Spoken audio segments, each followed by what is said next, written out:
अगर आप कनाडा आ चुके हैं या आने वाले हैं, राइट, ओके, आप अपनी पहली गाड़ी किस तरह बाय कर सकते हैं, तो आज की वीडियो में हम उस चीज़ के बारे में बात करेंगे।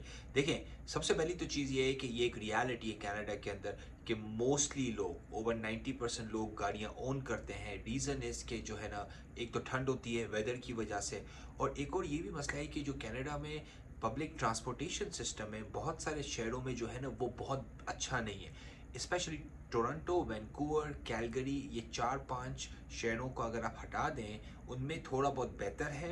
बट मोस्टली शहरों में अगर हम टॉप 30 के कनाडा के शहर उठाएं, तो 3-4 के अलावा किसी में भी जो है ना पब्लिक ट्रांसपोर्टेशन सिस्टम जो है वो अच्छा नहीं है।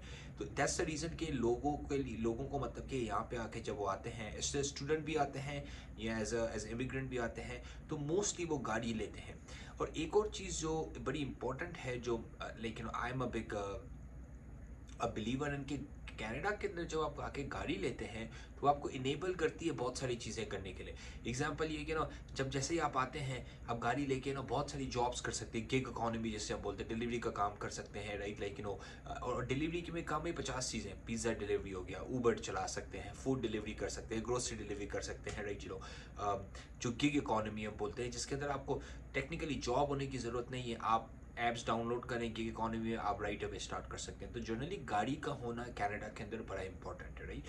तो लेट्स टॉक अबाउट कि जनरली द प्रोसेस क्या होता है। तो पहली बात तो ये कि भाई आपने अपनी कम्यूट देखती है। कम्यूट का क्या मतलब होता है कि भाई आप कितनी गाड़ी चलाएंगे और आपका डेली का लेकिन रूटीन क्या है। भाई लेट्स से कि आप बच्चों को स्कूल छोड़ने जाते हैं, आप काम पे जाते हैं, आप आपने जो है ना आपने कैलकुलेट किया, आपने बोला यार मैं मेरे हिसाब से मैं ऑलमोस्ट दिन के जो है ना 100 किलोमीटर चला लूँगा, और मुझे बड़ी गाड़ी चाहिए क्योंकि पास मेरे पास बच्चे हैं, तो एसयूवी या वैन आप देख सकते हैं। और यू नो व्हाट, कि बच्चे नहीं है या बच्चे भी हैं तो हम छोटी लेकिन वो कार ही ठीक है, क्योंकि उसमें भी हमारा लेकिन वो काम चल जाएगा।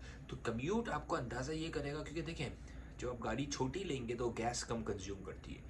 जब आप गाड़ी बड़ी लेंगे, एसयूवी लेंगे, ट्रक लेंगे या कोई बड़ी वैन लेंगे, तो जाहिर सी बात है उसका गैस माइलेज लेकिन उसकी कंजम्पशन ज़्यादा होगी। तो first you have to realise that. जब आपने रियलाइज़ कर लिया कि भाई आपने किस किस्म की गाड़ी लेनी है, फिर आप एक अपना है ना बजट सेट करें। जनरली अभी यूज़ कार मार्केट करंटली 2023 के अंदर बहुत हॉट है। रीज़न वो बहुत हॉट है वो इस वजह से क्योंकि जो नई गाड़ियां जो हैं वो कोविड की अभी तक सप्लाई चेन की वजह से, और लेकिन वो जिसे बोलते हैं प्रेशस मेटल्स की सप्लाई चेन इश्यूज़ की वजह से नई गाड़ियां कम आ रही हैं। तो यूज़ गाड़ियों के जो रेट है ना बहुत बड़े हुए हैं अभी। तो आपको अगर यूज़ में आपको एक एग्जांपल दूं कि अगर आपको टोयोटा करोला चाहिए यूज्ड, या आपको सिविक चाहिए गाड़ियों के अंदर, कार्स के अंदर, राइट, ओके, तो कहाँ पे पहले वो लेट्स से कि अगर आपको मिल जाती थी 15,000 की, वो सेम गाड़ी अभी आपको मिली होगी 20,000 $25,000 की। महंगी हो गई ये चीज़ें, राइट। तो एक तो ये है कि आप अपना बजट लेकिन डिटरमाइन करें, और ये आप भूल जाएं कि कोई आपको डिसेंट यूज कार जो है ना 7-8 हज़ार लेकिन डॉलर से कम में मिलेगी।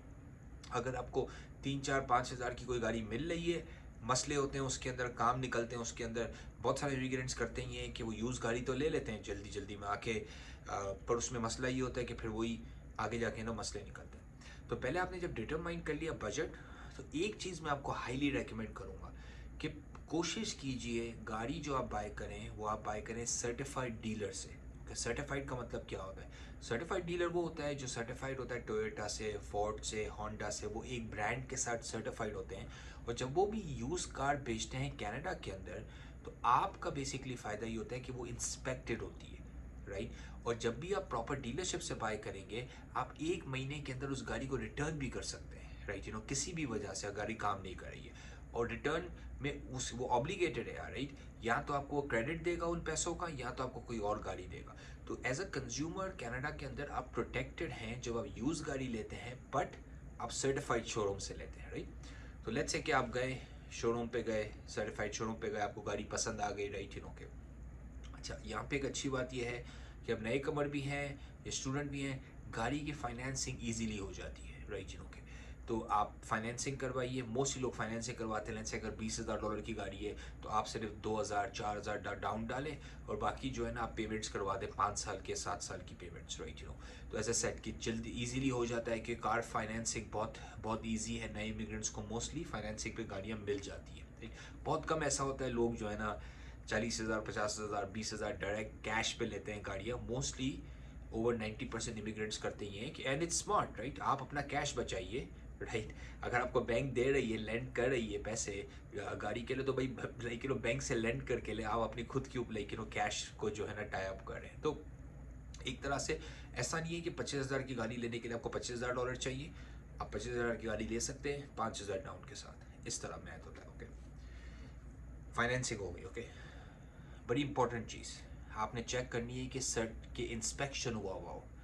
एक चीज़ होती है इंस्पेक्शन, दूसरी चीज़ हम जैसे बोलते हैं car industry like accident report. अगर एक्सीडेंट रिपोर्ट और इंस्पेक्शन अगर नहीं हुआ है तो मोस्ट केसेस कोई मसला है गाड़ी के साथ राइट के, और वो ट्रांसपेरेंट नहीं है। क्योंकि अगर इंस्पेक्शन नहीं हुआ हो तो इसका मतलब कि कोई ना कोई पार्ट्स में, इंजन में, ट्रांसमिशन में कहीं ना कहीं पे कोई 19-20 है।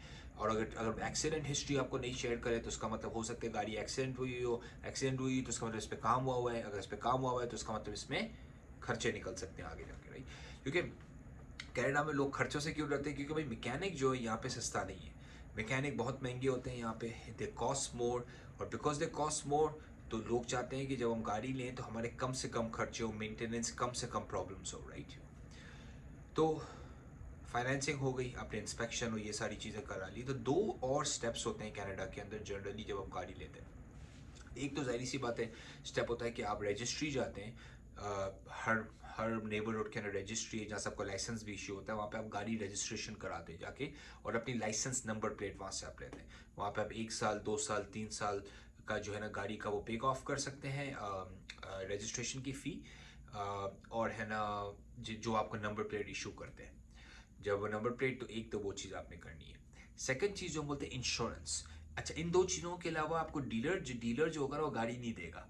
तो जब आप डील कर लेते हैं तो आप क्या करते हैं कि डीलर जो है वो गाड़ी रेडी करता है साफ़ सुथराई करके, आप जाते हैं ये दो चीज़ें फिगर आउट करते हैं। जो पहली बात हमने बोली आप करते हैं रजिस्ट्रेशन फिगर आउट, और सेकंड चीज़ जो आप करते हैं वो करते हैं insurance figure out. Insurance generally देखो वही बात है ना, बड़े शहरों में टोरंटो में, वैंकूवर में इंश्योरेंस महंगा पड़ता है राइट, छोटे शहरों में थोड़ा सा कम पड़ता है आपको इंश्योरेंस।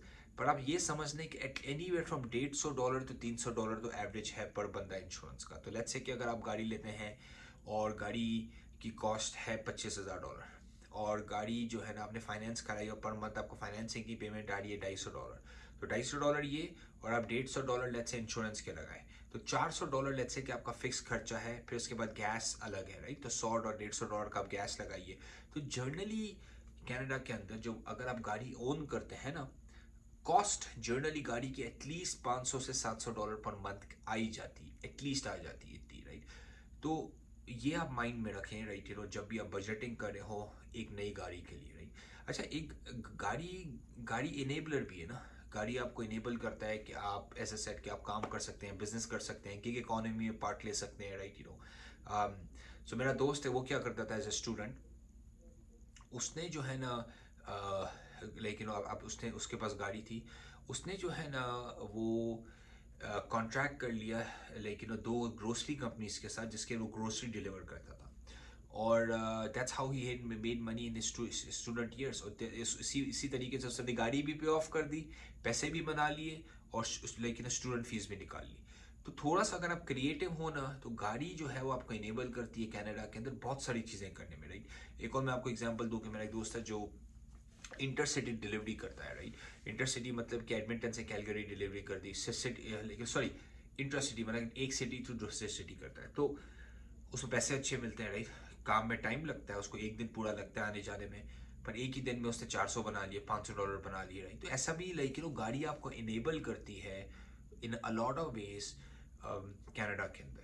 तो ये बेसिकली एक जर्नल ओवरऑल प्रोसेस होता है लेकिन वो कार बाइंग का। आपको अगर इमिग्रेशन के लिए हेल्प चाहिए, आपको अगर सेटलमेंट होने के लिए हेल्प चाहिए राइट ओके, तो आप जाइए लॉटिक LAWTIQ lawtik.com पे या मेरी प्रोफाइल पे जाइए और will be happy to help you. लॉटिक पे हम करते ही हैं कि हम first we help you settle down in Canada certified verified lawyers and consultants के थ्रू, और सेकेंडली जब आपको हेल्प करते हैं वो सेटलमेंट के राउंड, किस शहर में रहना है, कहाँ रहना है, कहाँ पे स्कूल्स अच्छी हैं, कहाँ पे डे केयर्स आते हैं आपके अच्छे हैं आपके बच्चों के लिए, कहाँ पे जॉब्स आपके लिए अच्छी है, तब उसके अराउंड भी आपको एडवाइस देते हैं। लाइक कीजिए, सब्सक्राइब कीजिए, शेयर कीजिए। Thank you so much, take care.